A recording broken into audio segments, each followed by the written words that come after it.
Hello YouTube, this is Shirley426, and today we have another review of the 52 Toys Beastbox. Now, this is one of the latest ones, as far as I know. Of course, they just announced a few more, which I believe one is a Black Panther, and then the other one is a beetle, like a Kabuto style beetle, and I'm really excited for those as well. And this is called this is 52 Toys Beastbox number 28, I believe, Reaper. Now, this is actually a mantis or insect type beast box, which I believe there hasn't been many insect types. As far as I remember, the first insect that we had as a beast box was the spider, which I actually did review. There were multiple color variants, but the one I reviewed was the black one called Eris. And now we have the second insect, if I do remember correctly, the Reaper, being a mantis type thing. Now these are one of those transformations where this one may look or seem complicated, but once you actually get to know it, it's not that bad. But before we go, let's go with the components. So let's see what we got. So obviously we get the beast box itself in the box charger as usual. Most beast box should come with the box charger as well. There are a few exceptions that don't come with the box charger, but once again, those are pretty much the ones that were made on the early days. And here, once again, we get the PVC cards as well. Now, once again, as I mentioned on my Toxic Corner review, these are meant for those who are having trouble bringing the thing out. But once again, now technically, if you transformed it correctly, there should be no problem for the product to slide out. But if you did it incorrectly, it's going to be like a tight fit. So just be aware and try to do the transformation correctly. Just wanted to mention that as well. And once again, we have the same catalog as well, and then the instruction manual. As I mentioned, the good part of these instruction manual is that they give you both versions, from beast mode to box mode, and then box mode to beast mode. So that's a really good thing. And then here we have its personal bio card. Now let's see what we got for stats. Once again, we don't know what these barcodes are for. We have the front image part, definitely looking cool, and we have some sort of like small dummies that are being sliced up. 3 of them. And let's see what we got. So once again, I don't think I think there was like only one or two beast box that actually had high intelligence, but once again, low intelligence, low defense, but good high strength, speed, and courage. So once again, I guess they had to balance it out. I do like the story about this. The Reaper unit is manufactured with only one command in the CPU, which I really like the part like they mentioned about the CPU, because they emphasize that these are machines and such, which is to kill. After countless cruel combat, a survived Reaper has gained self-conscious, and its call sign file is BB28, so that's technically Beastbox 28, but still for story-wise. And then now level is classified status. The level is classified and status is rogue. I really like these type of like information. So once again, I really like collecting these cards as well. Let's see what we got. So before the transformation, let's just see the overall the look of the package or of the thing. So here we have, being a mantis, I think they did the right choice to choose this color. Now the red parts are really nice, a really nice touch. These are the wing parts. Here are the legs. So this thing has 4 legs, and then obviously we have the 2 slicers on the front. And this one actually has a rubberized antenna. I'll get into that once I'm done with the transformation. So once again, this is how it should look like.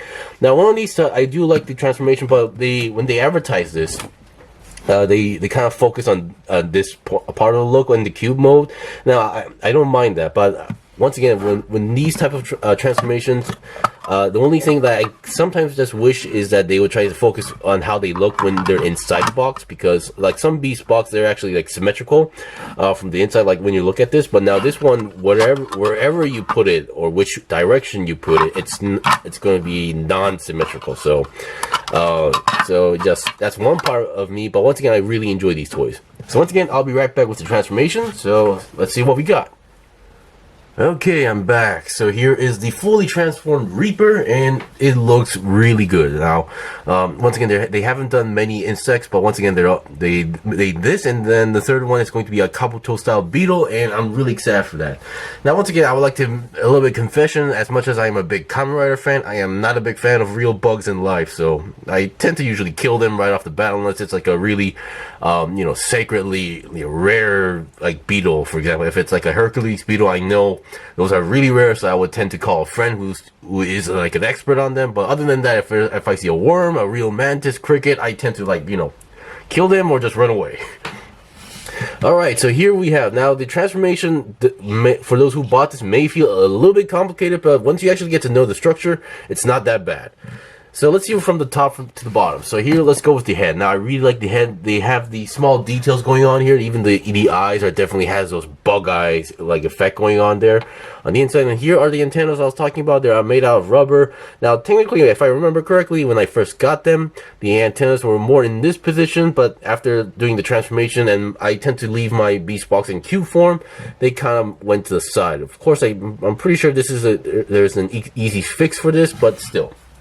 That's no big deal for me. Now the head. Now I'm not sure if these are considered pincers, but whatever. They don't move, but they definitely look like they do. But it's not a big deal. Now the head is also on a ball joint, so you can go up that much, actually a lot, than you think, and then down not so much because of the chest part. But once again, if you remove the chest, you are technically able to go slightly down, but that's mostly for the transformation. And since it is on a ball joint, you are. Oops, sorry about that. You are able to go technically 360, but I don't think this bug can do that in real life, or I think he might die. Alright, so the main body is pretty, how should I say, it's pretty simple. I really like the chest look design, one round part here and a metallic part here. In terms of design, this is not real metal, and that's pretty much it. And then the body can go up and down like that, and as you just saw, 360 on the main body, or the waist, whatever, is no problem as well. And then the arms, the main arms, the connection is on a ball joint, as you can see right over here. And then the joints, there's no extra joints, so there's no forward and backward movement on the joints, but still being on a ball joint, so going 360 should be possible as well. And then the bend is pretty good, so you have one bend here, and then you have another second bend here, and then, well, of course this is pretty much for the transformation, but still, and then we have a third bend here for the, you know, the actual slicers. So that is really cool and definitely looks menacing. These are one of the few Beastbox that actually looks menacing, I'm not gonna lie. So that's that. Alright, now let's go for the lower body and the legs. So the legs, there are 4 legs going on here. I'm not sure if real mantises have 4 or more, but still, I say that's a pretty good amount.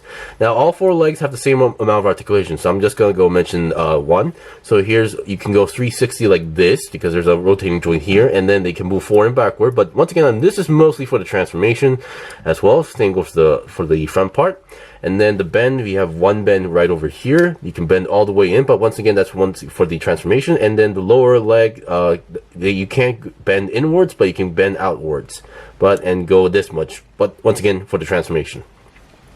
So legs are pretty good, but once again, the tricky part for this one for me was that to balance this, because you have to balance all 4 legs on the correct position, or he'll be pretty much drooping down in a weird position. So just be careful about that part. So that's that, but it's really good that if you have them all in the correct position, you can make them actually stand with all 4 legs like that, because usually balancing with those type of small feet are not easy. And just want to mention a small message out to 52 Toys. If you're going to make a variant of this, instead of just a color change, you should totally make a mantis shrimp out of this. So change the color, of course, and then instead of these slicers, you give them some sort of boxing gloves or like a whacker or something like that, and that would look really cool. Alright, now for the back. Now these are pretty much at this point are all cosmetics, so I'm not really sure what these parts are actually in terms of a real mantis. I'm not sure what these are as well, but here we have the wings. I wasn't really sure if mantis could actually fly. I know they have wings, but I'm not sure if those are meant for like flying, but still you can move them up and down as well. There's no side to side movement, but on the bottom, on the end side, you can rotate this around, but once again, that's only for the transformation. These red sections on the front, I really have no idea what they're for. And then the tail, once again, no movement at all. Of course, we can bend this 90 degrees to the downside, but that's also for the transformation. And that's pretty much it for the review. So this was Beastbox 52 Toys Beastbox Reaper. I would say this is a really interesting one. So if you're a big fan of insects, or if you have a friend who's like into like mech and insects, I think this would be a really great present as well, or a great way to introduce him to the product. And they're also working on more insect types as far as I know. So let's see what we get in the future. Anyway, thanks for watching the review. This was the review of the 52 Toys Beastbox Reaper. If you guys got any questions or requests, leave them comment below. I still have more stuff to buy and build and make reviews out, so please stay tuned. Until then, see you guys next time.